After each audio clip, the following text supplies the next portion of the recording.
Saudi আরবে এক আদালত হয়েছে। আদালতে দুই ভাই ঝগড়া করছে। এক ভাই বলছে মাকে আমি রাখবো, আরেক ভাই বলছে না মাকে আমি রাখবো। দোনো ভাই ঝগড়া করছে মাকে ঘরে রাখার জন্য। এরপর এক ভাই মাকে নিয়ে চলে যাচ্ছে, আরেক ভাই মাটিতে গড়া দিতে দিতে অবস্থা খারাপ। সৌদি আরবে আদালত হয় মা বাবাকে ঘরে রাখার জন্য, আর আমাদের দেশে আদালত হয় মা বাবাকে ঘর থেকে বের করার জন্য, ঠিক কি না? যুবক, তোমাকেই বলছি, তোমার বন্ধু তোমার আপন নয়, তোমার বউ তোমার আপন নয়, তোমার শ্বশুর শাশুড়ি তোমার আপন নয়। এই পৃথিবীর বুকে আপন হলো তোমার মা এবং তোমার বাবা। করোনা আসার পরে প্রমাণ করে দিয়েছে কে আপন। এক মেয়ে তার মাকে ফোন করে বলছে, মা আমার স্বামীর করোনা হয়েছে। মা বললেন সাবধান, তার কাছে যাবি না, আমি সকালে সিএনজি পাঠিয়ে দিব, তুই টপ করে সিএনজিতে উঠে যাবি। এটার নাম দুনিয়া, এটার নাম দুনিয়া।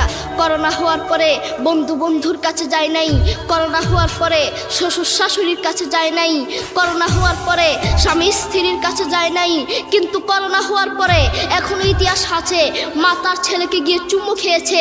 করোনা হওয়ার পরে এখনো ইতিহাস আছে বাবা তার ছেলেকে কাঁধে নিয়ে হাসপাতালে গিয়েছে, ঠিক কি না? যুবক, তুমি তোমার মাকে কিছু মনে করছো না। তোমার মাকে তুমি ঘর থেকে বের করছো।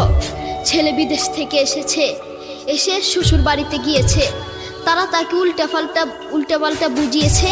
এখন বাড়িতে এসে সে বলছে, মা তুমি আমার টাকায় খাও, আমার ঘরে থাকো, আবার আমার বউকে পিটাও। এই কথা শোনার পরে কি কোনো মার কলিজা আছে? মা বাথরুমে গিয়ে আধা ঘন্টা কাঁদতে লাগলেন, কেঁদে অজু করে নামাজে দাঁড়ালেন। নামাজ পড়ে আল্লাহর কাছে বলতে লাগলেন, আল্লাহ তুমি আমার মার উপর রাগ করিও না, আমার ছেলের উপর রাগ করিও না, ও ভুল করেছে, তুমি আমার ছেলের উপর রাগ করিও না, আমি আমার ছেলেকে বুঝাবো। এরপর মা গিয়ে ছেলেকে বুঝাচ্ছেন, বলছেন বাবা তুমি আমাকে বের করে দিবা, সমস্যা নেই, তুমি আমাকে বের করে দিও, কিন্তু আমার একটা স্বপ্ন আছে। ছেলে বললেন কি স্বপ্ন বলেন?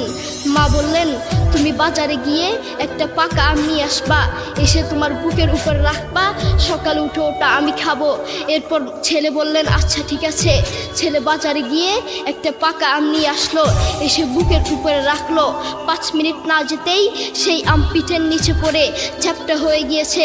এরপর ছেলে মাকে বললেন, মা তুমি কি সকালে উঠে আমটা খাবে?